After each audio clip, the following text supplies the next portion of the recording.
Hey everyone, it's Jeff Fresno with the Detroit Lions podcast. It is time for the Rams. We all know what that means. Matthew Stafford, Davante Adams, Puka Nakua, really good passing offense. And the Detroit Lions secondary is not at full strength, and that's going to be the focus of tonight's little talk. It is Wednesday, December 10th, and let's talk about the Lions secondary and who's in it and who's not in it anymore, because it changes by the day. All right. We know the bad news. Terrion Arnold on IR, one starting corner out. Brian Branch, not on IR yet, though he is out for the season. He had successful surgery on his Achilles tendon. He will be back anywhere between 8 and 12 months. Modern medicine is pretty darn awesome. The fact that they can get back in practicing in 8 months. Realistically, it's probably going to be closer to the 12, just because he is he's a player that plays a position that requires a lot of explosiveness, and that's part of his game, and that's just not going to come back right away. So, look, we'll have time to talk about that. We'll talk with Dr. Leal about that at some point in the future, about a potential timeline for a return that's a little more concise than just a general 8 to 12 months. But 8 months from now is like week 2 of the preseason. So we're talking about some serious missed time there for Brian Branch, and it just sucks. We'll talk about the contract. There's time for that. Kirby Joseph, NFL leader in interceptions a year ago. Hasn't played since Cincinnati. Doesn't look great for this week. Look, this is one of those knee injuries. There's been all sorts of talk and speculation about it. I'm not his doctor. I don't know what's going on with that knee, but it doesn't look good for him to play. Will he be able to play again? We'll talk about long-term later. I want to focus this week on the Rams game.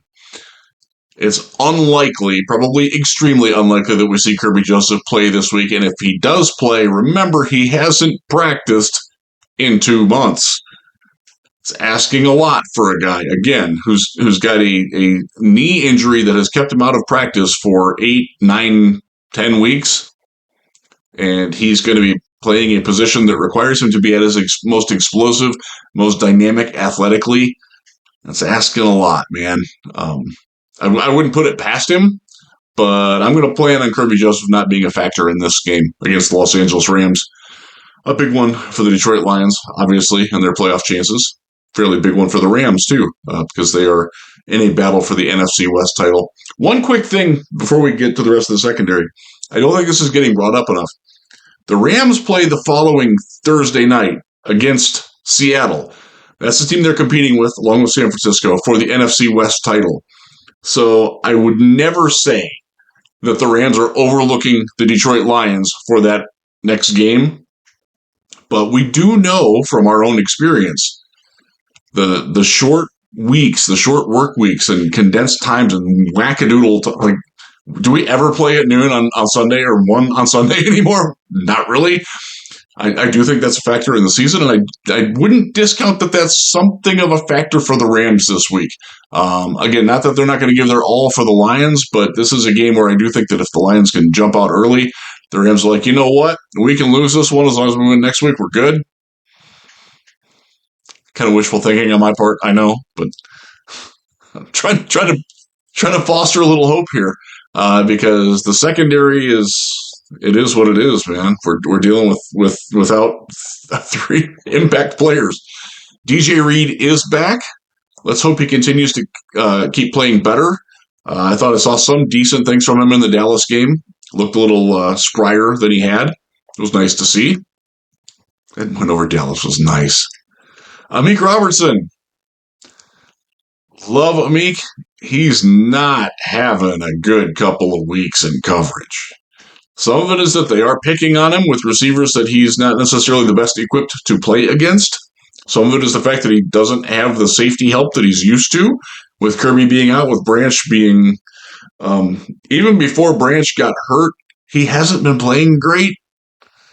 He's been he's still a very good player, but he's there's been times where we're wondering like what's up with Branch, man? Like so I do think that hurts the coverage of the cornerbacks that are in front of the safeties there.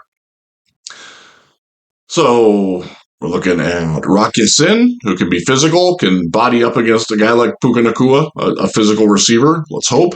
Davante Adams, who's not necessarily the fastest guy. They have gone against each other in the past. So I feel okay about the cornerbacks. You know, maybe some depth steps up, whether it's Dorsey, Whiteside, who knows? Look, it's never easy to go against a team that Matthew Stafford is the quarterback with a decent offensive line in front of him. And right now, Alaric Jackson is playing fantastic football as one of their tackles. It's not great timing for the Lions either. But, they just played a Cowboys team that had been playing really good, sharp, dynamic, explosive offensive football. And they couldn't keep up with the Lions. So there's certainly hope here. Certainly hope for this to work out for the Lions. But the safeties, this is where we do the very uncomfortable safety dance, a song that I parenthetically never liked as a kid when it was popular the first time. Wasn't my thing. Wasn't my jam. It's okay. Video was kind of fun, though, watching them do the actual safety dance. No Branch. We'll just call it no Kirby. That leaves, and I had to write them down to keep track because this is flow chart here. Thomas Harper. Okay, Harper has played decent football. He had an interception the other week. He will hit.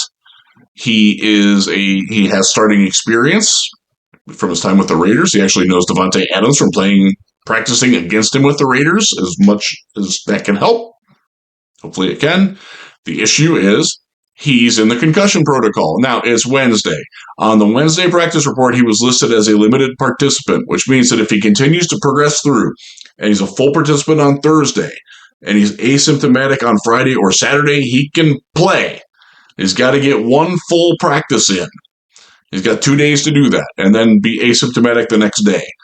So there is potential for Thomas Harper to get back in time. That would be optimal because he's experienced and has played decent football.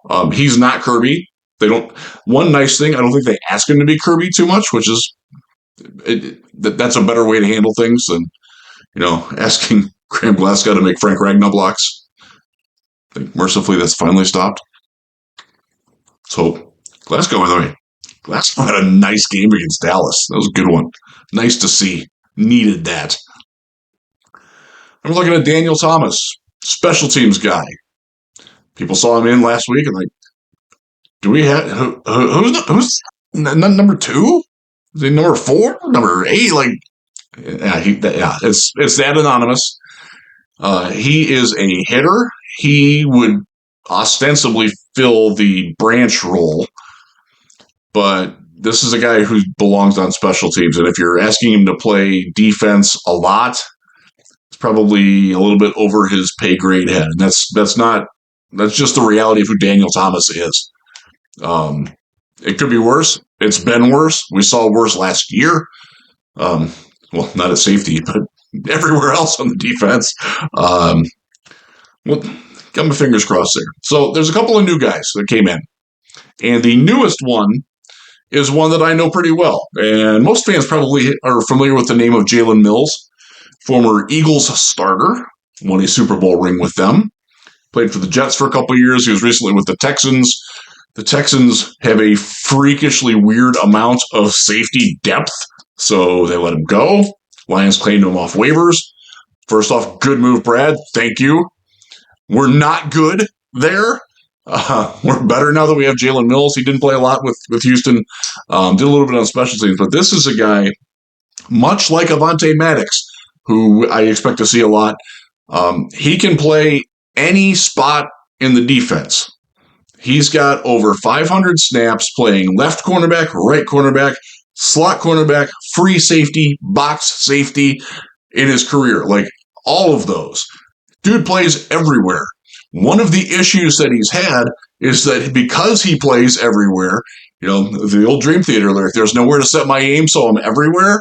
Well, it's kind of been his thing. Like, he's never really been great at any one thing because he's always playing everywhere. Kind of a double-edged sword there with the positional versatility. And by the way, Avonte Maddox is doing that this year as well, playing between the slot and free safety. Look, if you would have put this safety tandem of Avonte Maddox and Jalen Mills on the Lions in 2022, you would have been like, yeah, we're in business. We're good. But it's 2025. Might be okay. Not going to say we're not. Hopefully Mills can pick up the defense very quickly. One quick note on him. He is an LSU guy. He just missed playing at LSU with Kelvin Shepard. Shep graduated in 2011, I think. 2010, 2011. And Mills started to be there, and I think it was 2012. So they're not that far apart in age. It's kind of where Mills is at in his career. He's entered veteran journeyman status. I'm happy that he's in Detroit. He's got a chance to make a positive impact. Again, probably a limited role, but again, better than nothing. And I do like the ability of these guys to be able to come up and cover in man coverage, because that's one of the things that the Lions are banking on. Now, they played a lot of zone against Dallas. They played a lot of cover 6. They played some cover 4.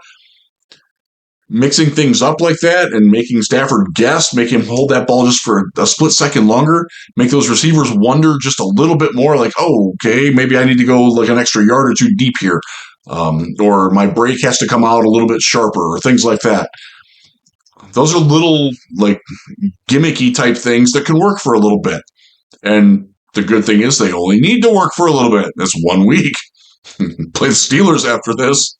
Steelers are an incredibly different team than what the Rams are. Really play the Steelers this week. Get that one out. That'd be nice. I'd rather face what's left of Aaron Rodgers and a schizophrenic Steelers team. You never know what they're going to do. They're going to lose to the Bengals. They're going to beat the Ravens. Like, whole AFC North is just not great. Pittsburgh could realistically win that division at 8-9. There's a path where they win that division at 8-9, and the Lions go 11-6 and don't make the playoffs. That's a topic for winter meetings time, because I'm sure that will come up again. But then watch the Steelers get in and win a couple games. That's this week. That's this year in the NFL. Other guy that the Lions have, and he's on the practice squad for now, but keep in mind they still do have a spot to fudge with, because Branch isn't on IR yet, and that's DeMonte Casey. This guy, boy, oh boy, I remember him as a prospect back in 2017. I think it was 2016 maybe. Plucky slot corner who likes to hit. Anybody who's followed my draft work for any amount of time knows I'm a massive sucker for those players. I love those guys. Like, there's one of those that's my guys every year in the draft. Love them. Jahdae Barron was one last year. Good fight to size of dog ratio in this one. He once led the NFL in interceptions. He and Ricardo Allen, when they played together at safety for the Falcons back in the end of the Matt Ryan era, the late 2010s, Ricardo Allen was like 5'7", 180. Casey's 5'9", 175, soaking wet. But those dudes hit. They brought it. They had no fear. Pretty smart football player, too. I like Casey. Now, he's not had a good run of late. He was in Cleveland. He couldn't stay on the field in Cleveland. That's a bad football team. It was kind of it was almost like a mercy, like, okay, like, dude, we get it. Like, okay, you're not part of the future here. We'll let you go find someplace to be. Nice that he's in Detroit. This is another experienced starter. he will play the Kirby role. He is, even though he does like to hit, again, he's got size limitations there. The Rams, what do they have at receiver? They got size. So best to keep your expectations limited. But again, I'm going to say, again, if you've watched this podcast, if you've seen what I've written and said on the radio, you know that I'm not super thrilled with the we're good attitude that the Lions have taken. But in this particular case, I think they're doing about as well as they can do at this point in the year, and bringing in guys like Casey and Mills. Lawrence Strickland is back. He probably should only ever play special teams in his NFL career, but at least he knows the defense. Eric Hallett made the roster earlier this year. He's weirdly another guy that, there's nowhere to set my aim, so I'm everywhere. He probably needs to find a real position at some point instead of playing 4 kind of well, maybe. Oh, I'm kind of upbeat about this game. I'm going to have fun with this game. So this is a game, I'll say it right now. I said it on the radio yesterday.